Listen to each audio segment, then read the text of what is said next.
ഒന്നാമത് ഈ താന്തോന്നി പോലൊരു സിനിമ ചെയ്യുമ്പോൾ നമ്മൾക്ക് വരുന്നൊരു ഇമേജ്, ഒരു പ്രതീക്ഷയൊക്കെ ഉണ്ട്. അത് കഴിഞ്ഞ് നമ്മളൊരു എൻ്റയർലി ഡിഫറെൻ്റ് ആയിട്ട് മറ്റൊരു സബ്ജക്റ്റുമായിട്ട് നീങ്ങുമ്പോൾ പലർക്കും താന്തോന്നി പോലൊരു സിനിമ അല്ലെങ്കിൽ മാസ് സിനിമ വേണം എന്ന് പറയുന്നത് ഹീറോയിസ് ഒന്നും കാണിക്കുന്ന ഒരു ക്യാരക്ടർ അല്ല. അപ്പൊ അതുകൊണ്ടാണോ ബിബിൻ തന്നെ മനസ്സിൽ വന്നത്? തീർച്ചയായിട്ടും. കാരണം എന്ന് വെച്ചാൽ ആ സിനിമ കണ്ടതാണല്ലോ. അപ്പൊ അതിനകത്ത് ആ സിറ്റുവേഷൻ ഡീൽ ചെയ്യാനായിട്ട് അങ്ങനത്തെ ഒരു കാസ്റ്റിംഗ് വേണമായിരുന്നു. അപ്പൊ അതുകൊണ്ട് തന്നെയാണ് ഒരു കോമൺ മാൻ ആണ്, ഒരു സാധാരണക്കാരൻ എന്നുള്ള ഒരു വലിയ ഹീറോയിസം പാടില്ല. അയാളുടെ ഒരു പരിമിതിക്കുള്ളിൽ നിന്നുകൊണ്ട് അയാൾ അത് ചെയ്യുക എന്ന് പറയുന്ന സംഭവമാണ്. ഒരു ഇമേജ് ഇല്ലാത്ത ഒരു ആർട്ടിസ്റ്റ് മതി എന്ന് വിചാരിച്ചു. അതെ. കാരണം എന്ന് വെച്ചാൽ നമുക്കൊരു എസ്റ്റാബ്ലിഷ് ആയിട്ടുള്ള അല്ലെങ്കിൽ മലയാളത്തിൽ ലീഡിംഗ് ആയിട്ട് നിൽക്കുന്ന ഒരു ഹീറോയിനെ നമ്മൾ കാസ്റ്റ് ചെയ്ത് കഴിഞ്ഞാൽ നമ്മൾക്ക് നിങ്ങൾ നേരത്തെ പറഞ്ഞ പോലുള്ള ഒരു ഇന്റർവെലിന് ശേഷമുള്ള ഒരു കഥയുടെ രൂപം ആൾക്കാർക്ക് പ്രിഡിക്ട് ചെയ്യപ്പെടും. പേടിയല്ല. നിങ്ങൾ ശരിക്കും ആലോചിച്ചാല് ഇപ്പം ഹിറ്റായ പടം ഉണ്ട് എക്കോ എന്ന് പറഞ്ഞ പടം. എക്കോ നമ്മള് ശരിക്കും ആലോചിച്ച് കഴിഞ്ഞാല് എക്കോയുടെ ഒക്കെ ഒരു സ്ക്രിപ്റ്റിംഗ് അതാ ഞാൻ പറഞ്ഞത്, ഭയങ്കര ഡീപ്പായിട്ടുള്ള പല ലേയേഴ്സിലൂടെ പോകുമ്പോൾ സത്യം പറഞ്ഞാൽ നമ്മൾ അതിനു മുമ്പ് ചിന്തിച്ചു. അതാ ഞാൻ പറയാൻ വന്നത്. കാരണം ഇപ്പൊ എക്കോ ഹിറ്റായി. അപ്പൊ അവര് ഒരു ത്രെഡ് പറയുന്നു, ആ ത്രെഡിനെ ഒരു വേർഷനിലൂടെ വേറെ രീതിയിലേക്ക് പറയുന്നു, വേറെ വേർഷനിലൂടെ വേറെ രീതിയിൽ കൂടെ പോകുന്നു. ഓരോ കഥാപാത്രത്തിനും ഓരോ വേർഷൻ ചിന്തിക്കുക. അങ്ങനെ തന്നെയാണ് നമ്മൾ ICU ക്രിയേറ്റ് ചെയ്തത്. ഫസ്റ്റ് ലുക്ക് അന്ന് ഇറക്കിയിരുന്ന പൃഥ്വിരാജാണ്. ഓഡിയോ ലോഞ്ചിന് വന്നത് ദിലീപായിരുന്നു. ഓഡിയോ ലോഞ്ചിന് ദിലീപേട്ട പറയും. ഓഡിയോ ലോഞ്ച് അല്ല, ഫസ്റ്റ് ലുക്ക് പൃഥ്വിരാജ് ഇറക്കി, പിന്നീട് സോങ് മമ്മൂക്ക ഇറക്കി. അതെ, പ്രീ റിലീസ് അല്ല, എന്തായാലും ട്രെയിലർ ലോഞ്ച് ആണ് ലാസ്റ്റ് ആണത്. അതിനു മുമ്പ് നമ്മള് പിന്നെ ഒരു മോഷൻ പോസ്റ്റർ ഇറക്കി, അതും പൃഥ്വിരാജിന്റെ ഇറക്കി. ദിലീപേട്ടൻ നമുക്ക് ട്രെയിലർ ലോഞ്ച്.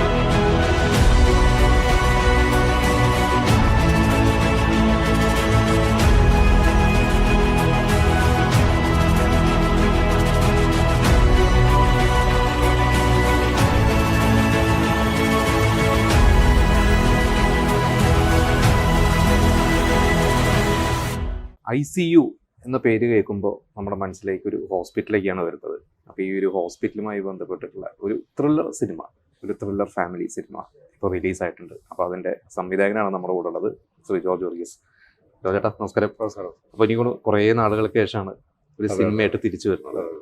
അപ്പോൾ ചേട്ടൻ സിനിമാ ലോകത്ത് തന്നെ ഉണ്ട്, പക്ഷേ പലർക്കും അറിയില്ല താന്തോന്നി എന്ന് പറയുന്ന ഒരു സിനിമയുടെ സംവിധായകനാണെന്ന് പലർക്കും അറിയില്ല. കാരണം എനിക്ക് തോന്നുന്നു പണ്ടത്തെക്കാട്ടും കൂടുതൽ ഇന്നത്തെ ജനറേഷൻ കൂടുതൽ ആ ഒരു സിനിമ യൂട്യൂബിലും ഇൻസ്റ്റയിലൊക്കെ റീലുകളിലൂടെയൊക്കെ കണ്ടിട്ട് ഭയങ്കര ജനകീയമാണ് ഇന്ന് ആ ഒരു സിനിമ.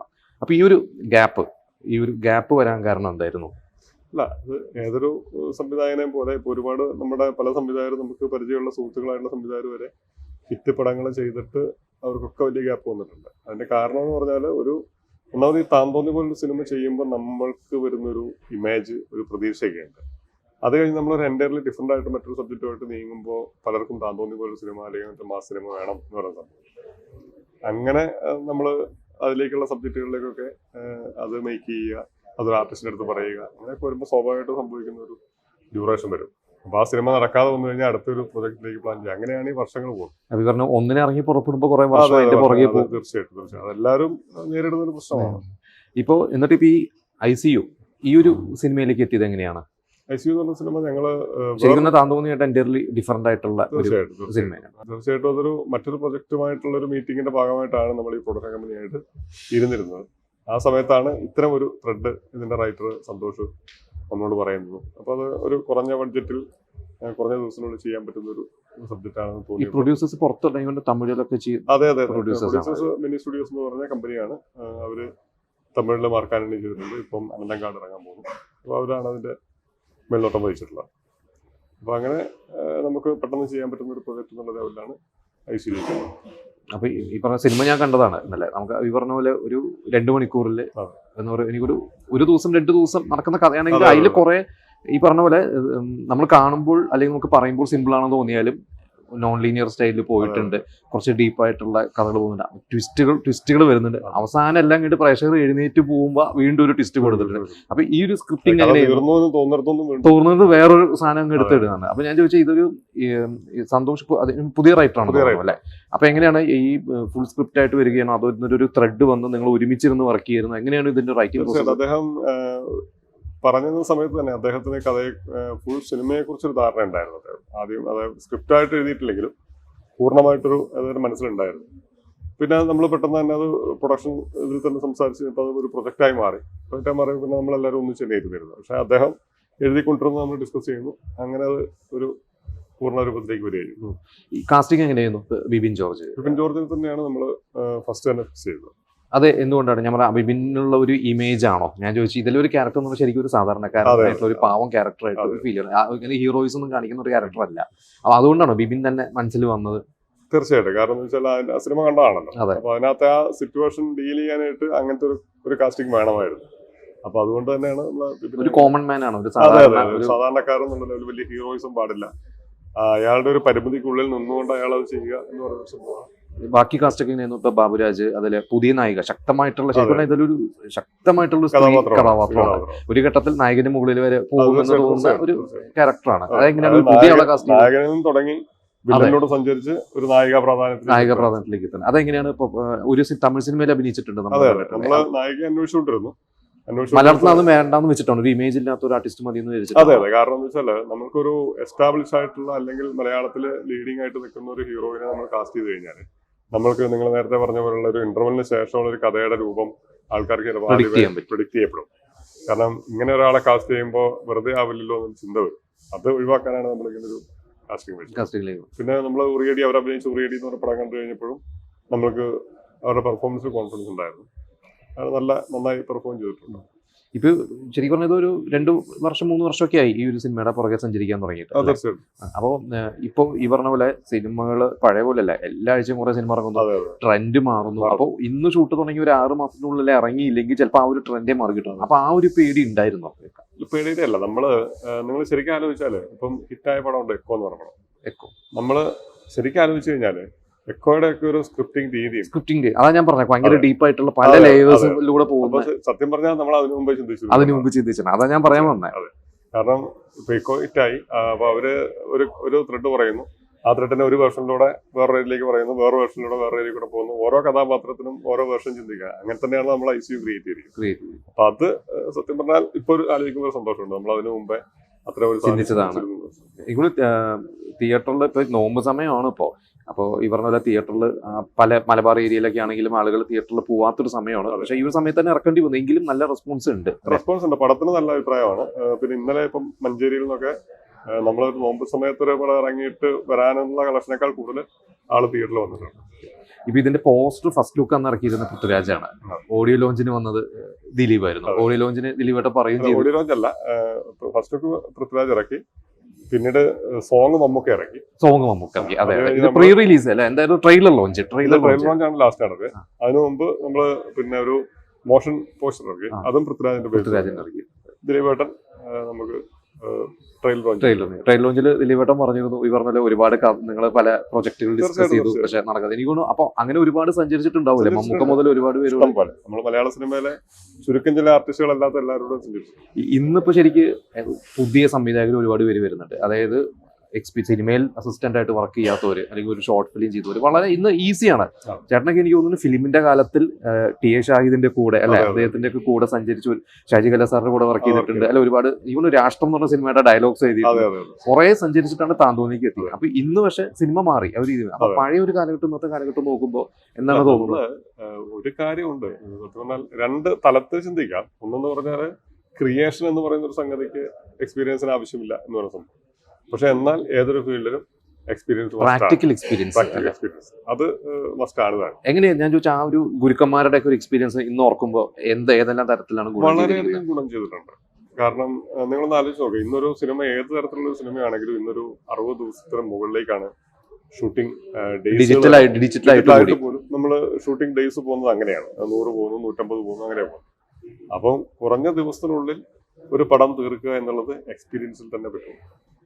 അത് തീർച്ചയായിട്ടും നമുക്ക് ഗുണം ചെയ്യും. എന്തൊക്കെയാണ് ഞാൻ പറയാം, ഇപ്പൊ ഗുരുക്കന്മാര് ടി എ ഷാഹിദിന്റെ സ്ക്രിപ്റ്റിലാണ് കൂടുതൽ വർക്ക് ചെയ്തിട്ടുള്ളത്. പിന്നെ എനിക്ക് തോന്നുന്നു പിന്നെ ഡയറക്ടേഴ്സ് അനിൽ സി മേനോനിലാണ്, പിന്നെ പത്മകുമാർ, ഷാജി ഗ്ലാസ്, അങ്ങനെ എല്ലാം കൊമ്പന്മാരാണ്. അവരുടെ അടുത്തൊക്കെ കിട്ടിയ ഒരു എക്സ്പീരിയൻസുകളൊക്കെ എന്തൊക്കെയാണ്? കാരണം ഷാജി സാറിന്റെ കൂടെ വർക്ക് ചെയ്യുമ്പോൾ നമുക്കൊരു നടരാജാവ് അല്ലെ വർക്ക് ചെയ്തത്, അദ്ദേഹത്തിന്റെ കൂടെ വർക്ക് ചെയ്യുമ്പോൾ നമുക്ക് ഒരു അസിസ്റ്റന്റ് ഡയറക്ടർ എന്നുള്ള ലെവലിൽ നമുക്ക് ഒരുപാട് കാര്യങ്ങൾ പഠിക്കാനുണ്ട്. കാരണം അദ്ദേഹം സ്ക്രിപ്റ്റിൽ മാർക്ക് ചെയ്യുപോലുമില്ല. അപ്പൊ അദ്ദേഹം എടുക്കുന്ന ഷോട്ടുകളെ നമ്മൾ സ്ക്രിപ്റ്റിൽ ഏതാണ് എന്ന് നോക്കി വേണം നമ്മൾ തന്നെ ജഡ്ജ് ചെയ്ത് പോകാൻ. അപ്പൊ അതൊക്കെ ഭയങ്കര എക്സ്പീരിയൻസ് ആണ്. അത് കഴിഞ്ഞിട്ട് ശരിക്കും അന്ന് താന്തൂന്നി പുതിയ മുഖം കഴിഞ്ഞിട്ട് പൃഥ്വിരാജ് കമ്മിറ്റ് ചെയ്ത ഒരു സിനിമ എന്ന രീതിയിൽ ഒരു വാർത്ത എനിക്ക് അന്ന് ഓർമ്മയുണ്ട്. അന്ന് തന്നെ ഭയങ്കര ഒരു ഹൈപ്പും കാര്യങ്ങളൊക്കെ ആയിരുന്നു വന്നിരുന്നത്. ശരിക്കും ആ ഒരു സംഭവം ഈ പറഞ്ഞ പുതിയ മുഖത്തിന് മുമ്പായിരുന്നോ പുതിയ മുഖത്തിന് ശേഷമായിരുന്നോ ആ ഒരു സബ്ജക്റ്റിലേക്ക് ശരിക്കും അന്ന് ലാൻഡ് ചെയ്തത്? പുതിയ മുഖം കഴിഞ്ഞിട്ട് ഇമ്മീഡിയറ്റ് തുടങ്ങിയ സിനിമ കാക്കി എന്ന് പറഞ്ഞ സിനിമ ഞാൻ വർക്ക് ചെയ്യുന്നു പൃഥ്വിരാജുമായിട്ട്. വാസ്തവം വർക്ക് ചെയ്തു. അത് കഴിഞ്ഞ് കാക്കി വർക്ക് ചെയ്യുമ്പോഴാണ് പൃഥ്വിരാജിനോട് ഞാൻ എനിക്കൊരു പടം ചെയ്യണം എന്ന് പറയുന്നത്. പടം ചെയ്യണമെന്ന് പറഞ്ഞ് ഇമ്മീഡിയറ്റ് ഇതിൽ തന്നെ അദ്ദേഹം ക്ഷയിക്കേണ്ടി വരും. അവിടുന്നാണ് നമ്മളൊരു സിനിമ അദ്ദേഹത്തെ വെച്ച് ചെയ്യാൻ കഥയും കാര്യങ്ങളൊന്നും ആയിട്ടില്ല, സിനിമ ചെയ്യാമെന്നുള്ള ഒരു തീരുമാനം. അത് കഴിഞ്ഞൊരു കഥ അദ്ദേഹത്തോട് പറഞ്ഞു. അപ്പോൾ ഷാഹിദിന്റെ ഒരു കഥയായിരുന്നു. ആ കഥ അദ്ദേഹം ഓക്കെ ആയി. അത് കഴിഞ്ഞിട്ടാണ് അദ്ദേഹം ഷാഫി സാറിന്റെ ചോക്ലേറ്റ്സ് അല്ല അതിന് മുമ്പ് ലോലിപോപ്പ് ചെയ്തു. അപ്പൊ ലോലിപോപ്പ് ചെയ്യുമ്പോൾ അദ്ദേഹത്തിന്റെ ബോഡി ലാംഗ്വേജ് ഒക്കെ ഭയങ്കരമായിട്ട് മാറി. അപ്പൊ നമ്മൾ ആദ്യം പറഞ്ഞ കഥ പിന്നെ അദ്ദേഹത്തിന് ഫിറ്റല്ലാവും. അങ്ങനെയാണ് നമ്മൾ താന്തോന്നിയുടെ കഥ പറയുന്നത്. താന്തോന്നിയുടെ കഥ പറയുമ്പോൾ തന്നെ ആ സമയത്തേക്ക് അദ്ദേഹം അപ്പൊ ഈ പുതിയ മുഖമൊക്കെ ചെയ്യാനുള്ള ഒരു തീരുമാനത്തിലേക്ക് എത്തി. പുതിയ മുഖം, റോബിൻഹുഡ്. അതെ അല്ല, താന്തോന്നിയുടെ കഥ പറയുന്നത്. അതിനുശേഷം നമ്മൾ തിരക്കഥയെല്ലാം കഴിഞ്ഞ് തിരക്കഥ വായിക്കുന്നത് ശരിക്കും റോബിൻഹുഡിന്റെ ഷൂട്ട് നടക്കുന്ന സമയത്ത്. അപ്പൊ ഇമ്മീഡിയറ്റ് ആയിട്ട് തന്നെ അതെ റോബിൻഹുഡ് കഴിഞ്ഞ തന്നെ നമ്മൾ അതിലേക്ക്. അതില് ഷെയ്ൻ നിഗം ഉണ്ട് അല്ലെ, പൃഥ്വിരാജിന്റെ ചെറുപ്പം. ഷെയ്ൻ നിഗമിന്റെ ആദ്യത്തെ പടം അതിങ്ങനെ എനിക്കൊരു അഭിനയിച്ചിട്ടുണ്ട്. അബിക്ക് അഭിനയിച്ചിട്ടുണ്ട് അതിലൊരു നെഗറ്റീവ് റോൾ. അബിക്കാണ് ശരിക്കും ആ സിനിമയിലേക്ക് ആദ്യം വരുന്നത്. അബിക്കാണ് പറഞ്ഞത് എനിക്ക് ഒരു മോനുണ്ട്. അപ്പൊ നമ്മള് പൃഥ്വിരാജിന്റെ ചെറുപ്പം ചെയ്യാൻ ഒരാളെ അന്വേഷിച്ചുകൊണ്ടിരിക്കുകയാണ്. അപ്പൊ അബിക്ക് തന്നെയാണ് പറഞ്ഞത് എന്റെ മോനെ നോക്കുന്നു പറഞ്ഞിട്ട്. അങ്ങനെയാണ് നമ്മൾ ഇന്നത്തെ ജനറേഷനിൽ പലർക്കും അറിയില്ല അല്ലെ, അതിൽ ഷെല്ലികുമാർ സിനിമയിൽ അഭിനയിച്ചത് പലർക്കും അറിയില്ല. എങ്ങനെ കാണുന്നു ഇപ്പൊ ഷെയ്ന്റെ ഒരു വളർച്ച? അന്ന് വിചാരിച്ചിരുന്നോ ഇങ്ങനെ? ഷെയ്ന്റെ മാത്രമല്ല, ഷെയ്ൻ നല്ല ഡാൻസർ ആയിരുന്നു അന്ന് അല്ലെ, അന്ന് അത്യാവശ്യം ഡാൻസ് ഒക്കെ ചെയ്യുന്ന. അല്ല ശരിക്കും അന്ന് റിയാലിറ്റി ഷോസിലൊക്കെ. പക്ഷെ എനിക്ക് അബിക്ക് കൊണ്ട് പരിചയപ്പെടുമ്പോഴാണ് ഞാൻ ശരിക്കും പറഞ്ഞാൽ ഷെയ്നെ കൂടുതൽ അറിയുന്നത്. അതിനുശേഷം അദ്ദേഹം വന്നിട്ട് നമ്മുടെ പടത്തിനകത്ത് ഇമോഷണൽ ഏരിയ ഒക്കെ അഭിനയിച്ചപ്പോൾ തന്നെ നമുക്ക് ഉറപ്പായിരുന്നു ഇയാൾ നാളെ ഒരു ഗംഭീര നടനായി വരും എന്നുള്ള ഉറപ്പായിരുന്നു. അതില് സീൻസ് ഒക്കെ ഇപ്പോഴും ട്രോളിലും റീലൊക്കെ കാണാറുണ്ടല്ലോ. പക്ഷെ ഈ പറഞ്ഞ പോലെ ഇന്നിപ്പോ നമുക്കറിയുമ്പോൾ ഒരു സിനിമയൊക്കെ കഴിയുമ്പോൾ തന്നെ ഡയറക്ടേഴ്സ് ഒക്കെ സെലിബ്രിറ്റീസ് ആണ്. ഇന്ന് എല്ലാവരും സ്വയം PR വർക്ക് നടത്തുന്നതാവാം, പക്ഷെ ഇത്ര വലിയൊരു പടം ചെയ്ത ആളാണ് ചേട്ടൻ. ഇപ്പോഴും എറണാകുളത്ത് സ്റ്റേഡിയത്തിലൊക്കെ നമ്മൾ കാണാം. പക്ഷെ ഇപ്പോഴും ആളുകൾക്ക് അറിയില്ല ഇന്ന ആളാണെന്ന്. ഞാൻ ചോദിച്ചാൽ അത് അങ്ങനെയാണോ, ക്യാരക്ടർ അങ്ങനെയായിട്ടാണോ? അത് പൊതുവേ നമ്മൾ ഈ മലബാറുകാരൻ കൂടെ ആയതുകൊണ്ടായിരിക്കാം നമ്മൾ പൊതുവെ കുറച്ച് പുറകോട്ട് നിൽക്കുന്ന ഒരു സ്വഭാവം നമുക്ക് കണ്ടേണ്ട്. അല്ല ഇന്നിപ്പോ അറിയാലോ, ഇന്നിപ്പോ ഒരു റൈറ്ററോ ഒരു ആരും ആയിക്കോട്ടെ സിനിമയ്ക്ക് അത് സ്ക്രീനിന് മുമ്പുള്ള നമ്മള് താരങ്ങളെ പോലെ തന്നെ സെലിബ്രിറ്റി സ്റ്റാറ്റസ് പിന്നെ നിൽക്കുന്നവർക്കും കിട്ടുന്നുണ്ട്. സോഷ്യൽ മീഡിയയുടെ ഒരു ഇതായിരിക്കാം. കുറച്ച് നേരത്തെ പോയി തോന്നുന്നുണ്ടോ സിനിമയിൽ? അങ്ങനെയല്ല, സെൽഫ് പ്രൊമോഷനും എല്ലാം ഇന്നത്തെ കാലത്ത് ആവശ്യം തന്നെയാണ്. നമ്മളതിലേക്ക് കോൺസെൻട്രേറ്റ് ചെയ്തിട്ടില്ല. ഈ എൻ്റെ ഇടയ്ക്ക് ഈ പറഞ്ഞ പോലെ TS ആയത് പെട്ടെന്ന് നമ്മളെ വിട്ടുപോയി. അദ്ദേഹം ഉണ്ടായിരുന്നെങ്കിൽ ചിലപ്പോൾ ഈ ഒരു ഗ്യാപ്പ് വരില്ലായിരുന്നു തോന്നിയിട്ടുണ്ടോ? ഒരു ധൈര്യം തന്നെയായിരുന്നു തോന്നുന്നു. പലപ്പോഴും പറയാറുണ്ട്. കാരണം അദ്ദേഹം ജീവിച്ചിരുന്നെങ്കിൽ ഞാനിന്ന് വേറെ കുറെ സിനിമകൾ വലിയ സ്റ്റാർസിനെ വെച്ച് ചെയ്യേണ്ട ഒരു സമയം കഴിഞ്ഞു. അല്ല നിങ്ങൾ ഭയങ്കര ഒരു ബോണ്ടിങ് ഉണ്ടായിരുന്നു. 18 വർഷം ഞങ്ങൾ ഒന്നിച്ചായിരുന്നു. നിങ്ങൾ ഒരു നാട്ടിലുള്ള പരിചയം? അടുത്ത നാട്ടുകാരാണ്. ഞാൻ ശരിക്കും പറഞ്ഞാല് ഫസ്റ്റ് ഷൂട്ടിംഗ് കാണുന്ന പടം എന്ന് പറയുന്നത് ഗസൽ എന്ന് പറഞ്ഞ സിനിമ. അതെന്റെ നാട്ടിൽ ഷൂട്ടിംഗ് വന്നു. അതിനു മുമ്പേ ഞാൻ തിരക്കഥ എഴുതിയിട്ട് പല സംവിധായകരെ കാണാൻ വേണ്ടി ശ്രമിച്ചുകൊണ്ടിരുന്നു. കാരണം പ്രീ ഡിഗ്രി കാലഘട്ടത്തിൽ ആ സമയത്താണ് ഗസൽ വരുന്നത്. അപ്പോൾ ഗസലിന്റെ റൈറ്റർ TR റസാഖാണെന്ന് പറഞ്ഞപ്പോൾ അദ്ദേഹം എൻ്റെ തൊട്ടടുത്ത നാട്ടുകാരനാണ്. അങ്ങനെ അദ്ദേഹത്തിന്റെ വീട്ടിൽ പോയി അദ്ദേഹത്തെ കാണാൻ വേണ്ടി പോയിക്കൊണ്ടിരിക്കുന്ന കാലഘട്ടത്തിലാണ് ഷാഹിദിനെ പരിചയം. ഷാഹിദ് ആ സമയത്ത് GS വിജയന്റെ അസിസ്റ്റന്റ് ഡയറക്ടറായിട്ട് വർക്ക് ചെയ്യുക. അപ്പൊ അദ്ദേഹം ഒരു ഷൂട്ട് കഴിഞ്ഞ് വീട്ടിൽ വന്ന സമയത്താണ് ഞങ്ങൾ പരിചയപ്പെടുന്നത്. ആ ബന്ധം പെട്ടെന്ന് സുഹൃത്തുക്കളിലേക്ക്. ബാലേട്ടൻ മുതലുണ്ടായിരുന്നു. പിന്നെ ഞങ്ങള് ഷാഹിദ് ഇങ്ങനെ കഥകൾ പറയും. അത് ഞങ്ങള് അവിടെ ഒരു റൂം എടുത്ത് തിരക്കഥയാക്കും. ആ സമയത്താണ് ഷാഹിദിന് മത്സരം എന്ന് പറഞ്ഞ പടം എഴുതാനുള്ള ആദ്യം അതായിരുന്നു മത്സരം. അതെനിക്ക് അവിടുത്തെ നാട്ടിലെ പന്നിക്കട്ട ഹംസ അല്ലെ, കഥാപാത്രത്തിന്റെ. അപ്പൊ അത് പാലക്കാട് ഷൂട്ട് നടക്കുന്നു. നമ്മൾ അതിന്റെ എഴുത്തിലേക്ക് ഞാൻ ഷാഹിദിന്റെ കൂടെ കയറി പാലക്കാട് ഷൂട്ട് നടക്കുന്നു. അതിന്റെ ഷൂട്ടിംഗ് നടന്നുകൊണ്ടിരിക്കുമ്പോഴാണ് അദ്ദേഹത്തിന് ബാലേട്ടന്റെ കഥ ലാലേട്ടന്റെ അടുത്ത് പറയാനുള്ള. ബാലേട്ടൻ ശരിക്കും നേരത്തെ നമ്മൾ എഴുതി വെച്ചിരുന്നു. അത് പിന്നീട് ലാലേട്ടൻ ഓക്കെ കഴിഞ്ഞപ്പോൾ ലാലേട്ടനിലേക്കുള്ള മാറ്റം രീതിയിലേക്ക് മാറി. ഇനിയിപ്പോ ICU എന്തായാലും തിയേറ്ററിൽ ഇറങ്ങി. ഇനിയിപ്പോ എന്തായാലും ഇനിയൊരു ഗ്യാപ്പ് ഉണ്ടാവാതിരിക്കില്ലേ? ഇനി അങ്ങനെ ഗ്യാപ്പ് ഉണ്ടാവാൻ പാടില്ലല്ലോ അല്ലെ? ഇപ്പൊ എങ്ങനെ ഈ പറഞ്ഞ എല്ലാവരുടെയും കൂടെ വർക്ക് ചെയ്തിട്ടുണ്ട്. ഈ പറഞ്ഞ മമ്മൂക്ക മുതലല്ലേ ഇപ്പൊ ഷെയ്ൻ നിഗം ഇവരുള്ള ആളുകളുടെ കൂടെ വർക്ക് ചെയ്തു. ഇനിയിപ്പോ അടുത്തൊരു പ്രൊജക്ട് ആലോചിക്കുമ്പോ ഇനി എങ്ങനെയാണ്? ഞാൻ പറഞ്ഞു ഇപ്പൊ എല്ലാവരും നമ്മൾ പലപ്പോഴും താന്തോന്നി കഴിഞ്ഞിട്ട് പലരുടെ അടുത്ത് കഥ പറയാൻ ചെല്ലുമ്പോൾ താന്തോന്നി പോലൊരു സിനിമ എന്ന് പറയുമായിരുന്നു. പക്ഷെ ഞാൻ എപ്പോഴും ചിന്തിച്ചിട്ടുള്ള കാര്യം എൻ്റെ ഡിഫറെന്റ് ആയിട്ടുള്ള സിനിമകൾ ചെയ്യുക എന്നുള്ളതാണ്. ഞാൻ മുന്നോട്ട് പോകാനും ഉദ്ദേശിക്കുന്നത് താന്തോന്നി ഒരു മാസ് സിനിമയായിരുന്നു. ICU ഒരു ത്രില്ലർ മോഡുള്ള സിനിമയാണ്. അടുത്തത് ഇതിൽ നിന്നൊക്കെ വ്യത്യസ്തമായ ഒരു സബ്ജക്ട് ചെയ്യണം. കോമഡി ഒക്കെ ചെയ്യാൻ കോമഡി തന്നെയാണ് മനസ്സിൽ ചെയ്യണമെന്ന് വിചാരിക്കുന്നത്. Comedy family mix full through out humour. Through out.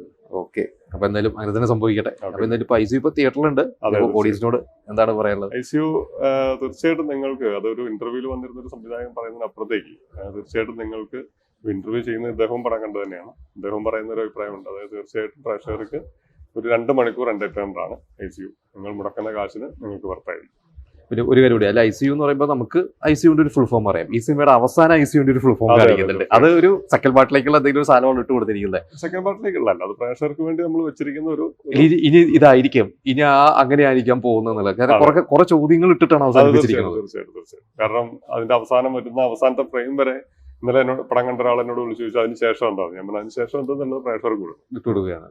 Okay, അപ്പൊ ഇതെല്ലാം നടക്കട്ടെ. All the best. Okay, thank you.